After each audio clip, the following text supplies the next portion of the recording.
Hello, welcome back to St Michael's Hill. This is part 2 of the Nuclear Flask barrier wagon video. So where I left you last time is that these two wagons had been converted from old hopper wagons and were ready for painting. So as you can see, I've given them a quick coat of Halford's black satin, just to kind of get a base coat on there. And then in this video I'm going to basically add the detailing. So I'm going to look to add some yellow to the ends here, and then I'll be adding some water slide decals or transfers that I've picked up from Fox's. And then finally I'm going to be kind of adding a little bit more detailing. So some of this rodding down here needs to be painted white, and the centre of the wheels need to be kind of filled in with yellow. And then finally I'm going to give the wagons a good weathering. These weren't kept in the best of conditions, so they got pretty filthy. So I'm going to give those a heavy weathering, and finally I'm going to put them all back together properly, add some couplings. So as I've said before, I'll probably look to add KD couplings to the units, or most of them. So I will probably have this barrier wagon here as a kind of a conversion wagon as well as a barrier vehicle in some ways for modelling purposes. So there'll be a tension lock on one end and then KDs for everything else. So there'll be a flask wagon in the middle of these two, and then a brake wagon on the end that you saw in part 1 with a loco, obviously. So hopefully by the end of this video I'll have shown you kind of how all of that's gone together, and there should be a final result. So sit back, grab a couple of tea, and let's start by looking at the additional painting. So the first thing we're going to do is add some yellow. So I'm not too bothered about how it comes out, as it will be pretty weathered out anyway, but we're basically looking to paint this end section just here, and then the same on the other end. And it's just these faces that will be given a quick coat of yellow paint. I'm going to use some rail match warning yellow. I'll probably mix it down with a little bit of thinners and just apply it with a brush. It's probably going to take a few coats, but that's probably what I'm going to do first. And yeah, I think once that's done, I'll look to add some transfers. I've used a satin paint, so it's this Halford's satin black, which the decal should go onto fairly well. Usually try and avoid putting decals straight onto matte paint finishes, but satin is usually fine. So I'll add that on, and then yeah, we'll get the paint on, and then we can put the decals on straight onto this finish, and we'll go from there. So then I've basically removed the part, or one end of the model comes straight off, which will be nice and easy. So we'll start there. I'm just going to use a little bit of this rail match yellow paint and put it on. It'll take a few coats, obviously being black underneath. It's going to basically take quite a bit of work to kind of get that to a nice yellow shade, but we'll kind of get it on there and see what happens.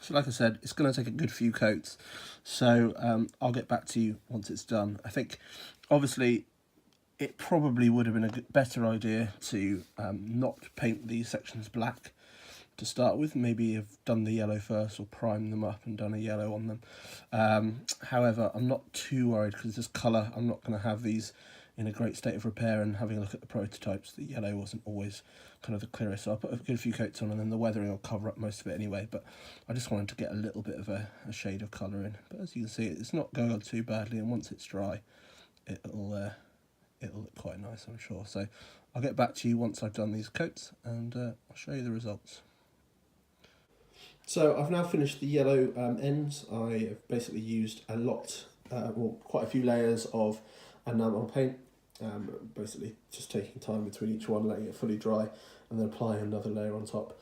It's pretty good job so far.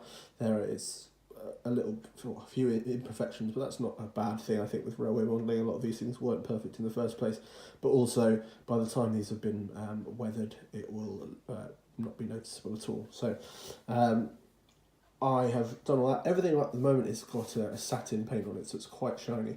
It looks a bit toy-like, but I'm not too worried about that. By the time I add the weathering and also then a coat of matte varnish to finish with, they'll be dulled right down.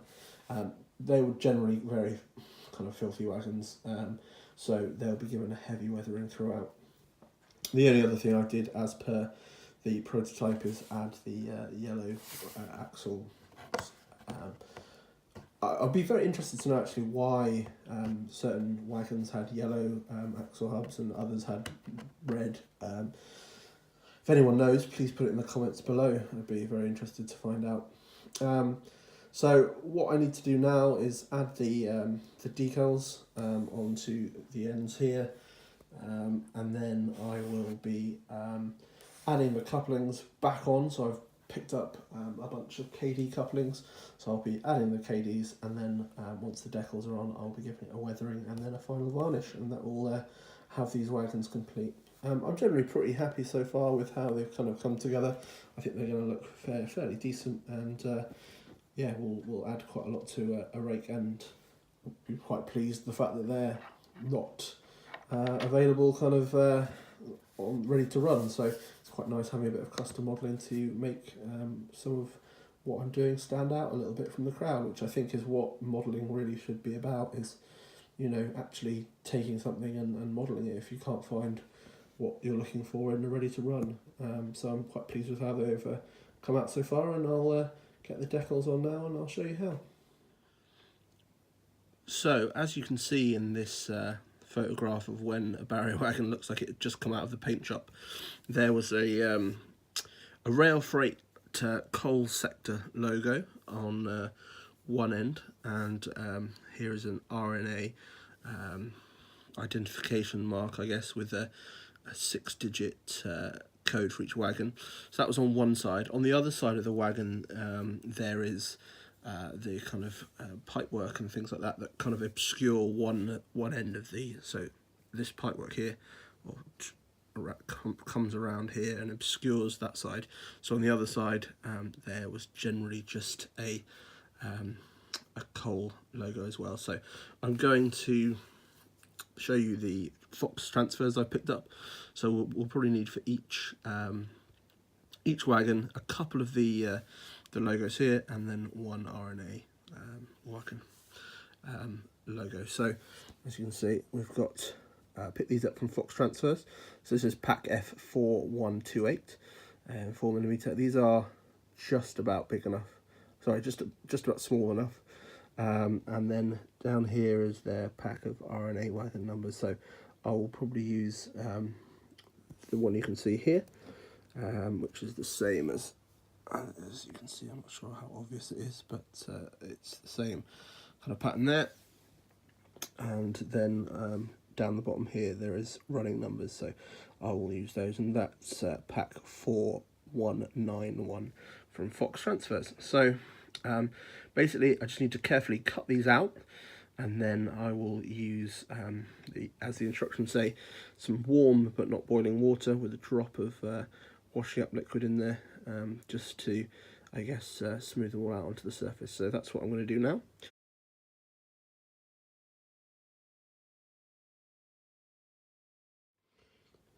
So I now have the decals roughly cut out from the sheet. So I'll probably give a few of those a trim, and then we'll be ready to get them on. So according to Fox Transfers, who supplied the transfers for these wagons, you need to use warm but not boiling water with a spot of washing up liquid. So I've got the tiniest amount of washing up liquid I can, and I'll add some warm water, and we'll get these decals ready to go onto the models. So I'm ready to add these decals now. It's just a case of popping them in the warm water, waiting for the transfer to free itself from the backing strip that it's on, and then just placing it in place on the model. It's best to use tweezers and a small brush to basically move the transfer around on the model whilst it's still wet. So I usually add a little water to the area that I'm trying to add the model, the decal onto. So here, for example, we'll put the decal on, move it into position carefully whilst it's still wet, and then take a little bit of toilet roll or something and just dab it dry, and then it should stay in place. So I've attached the decals. I've used a little bit of decal fix on all of them, mainly because the RNA stickers are, they kind of go over the top a little bit, so I just wanted to use some decal fix to get those all smoothed over in the right position. It's still drying, so hopefully once that's done they'll all be in place and ready for weathering and all of that good stuff. The only other thing is I've added KD couplers to both ends of one, and I've left a tension lock coupling on one there. So I've actually experimented with a few. So I've used the 19, which is the long on one end, and an 18, which is a medium on the other end. Two 18s were just a little bit too close, but the combination seems to work quite well. So I'll just make sure that each wagon in the rake is 19 at one end and 18 at the other. So now that the decals have dried, the decal fix has really done a good job on the RNA sticker where it's kind of gone around the top. Basically the wagon is complete, we're just waiting to get the weathering done. So if I zoom out, I've put together the whole train. So we've got the guard van, or brake van, sorry, barrier wagon, the FNA Nuclear Flask wagon. I probably will remove the number from the top of that when we come to weathering it to be a bit more prototypical for the time. Another barrier wagon, and then the logo, in this case EWS-37. So I've now weathered up the whole train. The guard's van's been given a fairly kind of light weathering just to take some of the sheen off. The barrier wagons have been done a little bit more, so they're kind of quite grubby. So you covered up a lot of that detailing, and like I said, the yellow panel on the end has been weathered fairly well and looks quite good. The flask wagon itself, it is fairly light. I've kind of gone for kind of a bit of a splattering of dust and sorry, not dust, from kind of wet track dirt and all that sort of stuff on the wagon, but generally kind of just try to dirty it up a little bit.